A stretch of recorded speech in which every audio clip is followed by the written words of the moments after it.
ఇంకా 22 లక్షల మెట్రిక్ టన్నుల బియ్యం ఈరోజు కేంద్రానికి సరఫరా చేయాలి యాజ్ పర్ ఒప్పందం ప్రకారం.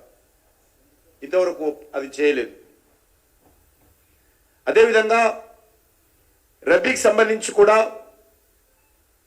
మరి కేంద్ర ప్రభుత్వము 75 లక్షల మెట్రిక్ టన్నుల వరి ధాన్యాన్ని సేకరించాలని ఒప్పందం కుదుర్చుకున్నది. ఇంతవరకు 23-24 సంబంధించి రబీ 33 లక్షల మెట్రిక్ టన్నుల వరి ధాన్యాన్ని మాత్రమే రాష్ట్ర ప్రభుత్వం సేకరించింది. ఎందుకు చెప్తా ఉన్నానంటే కేంద్ర ప్రభుత్వము అన్ని రకాలుగా తెలంగాణ రైతాంగానికి అండగా ఉండి ప్రతి ఒక్క చివరి గింజ వరకు కూడా కొనుగోలు చేయడానికి సిద్ధంగా ఉన్నప్పుడు గతంలో ఉన్నటువంటి టీఆర్ఎస్ ప్రభుత్వం కానీ కేసీఆర్ ప్రభుత్వం కానీ ఈరోజు వచ్చినటువంటి కాంగ్రెస్ పార్టీ ప్రభుత్వం కానీ డ్రామాలు చేస్తూ ఉన్నారు. సకాలంలో రైతుల నుంచి ధాన్యాన్ని సేకరించలేకపోతా ఉన్నారు. అకాల వర్షాలతో ఈరోజు రైతుల పంట నష్టపోతూ ఉంటే నోరెళ్ళు పెట్టి చూస్తున్నారే తప్ప రైతులను ఆదుకోవడం కోసము ఏ రకమైనటువంటి చర్యలు తీసుకోవడం లేదు. ఈరోజు నిన్న చూస్తూ ఉన్నాం, అకాల వర్షాలతో రైతుల కళాలలోని ధాన్యం తలిసి మొలకెత్తుతున్నా కొనుగోళ్లు మాత్రము నడక నడిపిస్తా ఉన్నారు. రైతులు పంట పొలాల నుంచి కొనుగోలు కేంద్రాలకు తరలించి వారాలు గడుస్తున్నాం.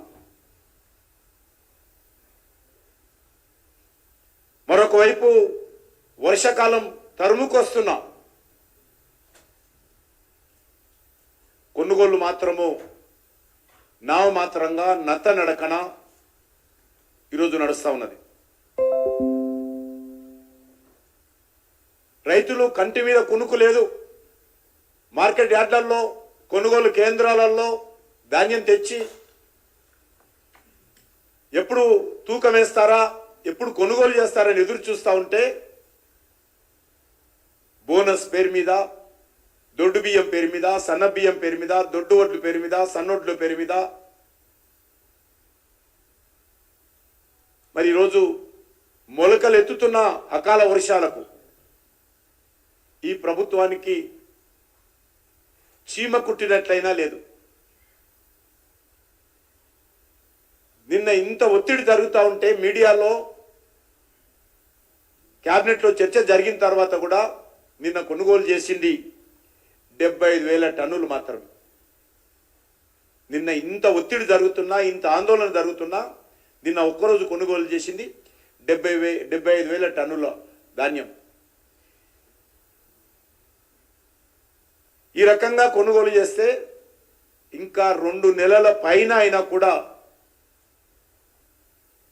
ఈ ప్రభుత్వము రైతుల వద్దనున్నటువంటి ధాన్యం కొనుగోలు చేయలేదు.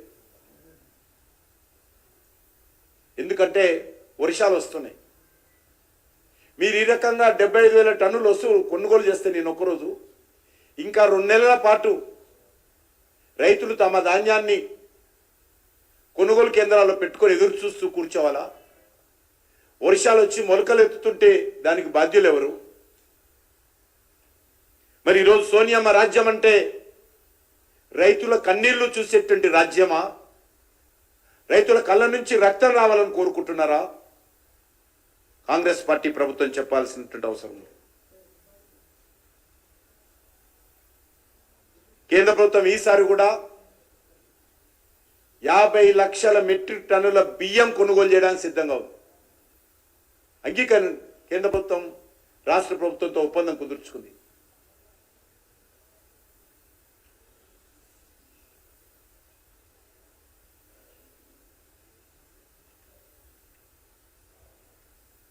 ఈరోజు కేంద్ర ప్రభుత్వము ధాన్యం కొనుగోలు విషయంలో మార్కెట్ యార్డు నుంచి బస్తా ఎత్తే వరకు, మార్కెట్ యార్డ్కి సంబంధించినటువంటి బస్తా ఇచ్చే వరకు, బస్తాకు కుట్టడానికి కావాల్సినటువంటి దారం నూగుపొడి నుంచి కూడా ప్రతి కూలీ ట్రాన్స్పోర్ట్ కూడా ఎఫ్సిఐ చేరే వరకు అయ్యే ప్రతి ఖర్చు,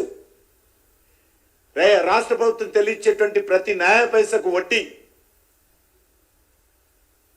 రాష్ట్ర ప్రభుత్వం స్టోర్ చేస్తే, రైస్ మిల్లర్లో స్టోర్ చేస్తే దానికి రెంట్ వరకు కూడా టోటల్గా కేంద్ర ప్రభుత్వం భరిస్తుంది. ఒక్క న్యాయ పైస కూడా రాష్ట్ర ప్రభుత్వం మీద భారం పడదు. సివిల్ సప్లై ఆఫీసర్స్ పనిచేస్తున్నందుకు, ఈ కొనుగోలు కేంద్రంలో సమన్వయం చేస్తున్నందుకు వాళ్ళకు కూడా కమిషన్ ఇస్తుంది కేంద్ర ప్రభుత్వం. సివిల్ సప్లై ఆఫీస్ పూర్తిగా కేంద్ర ప్రభుత్వం ఇచ్చేటువంటి కమిషన్ ద్వారానే వాళ్ళ జీతాలు వెళ్తాయి. మరి రాష్ట్ర ప్రభుత్వానికి వచ్చేటువంటి బాధ ఏంటని అడుగుతా ఉన్నాను. నరేంద్ర మోడీ గారు ప్రభుత్వం పూర్తిగా మీకు తెలుసు, బాయిల్ రైస్ విషయంలో ఇంత కూడా జరిగింది. ఢిల్లీకి వచ్చి టీఆర్ఎస్ నాయకులు ఏపీ భవన్లో ధర్నాలు చేశారు.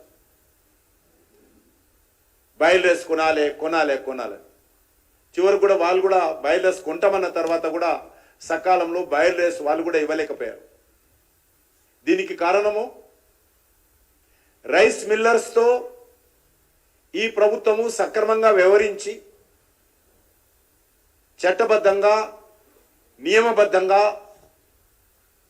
సకాలంలో రైతుల నుంచి ధాన్యం కొనుగోలు చేసి రైస్ మిల్లర్లో ఆడించి సకాలంలో వాటిని ఎఫ్సిఐకి ఇవ్వనటువంటి పరిస్థితి ఉన్నది.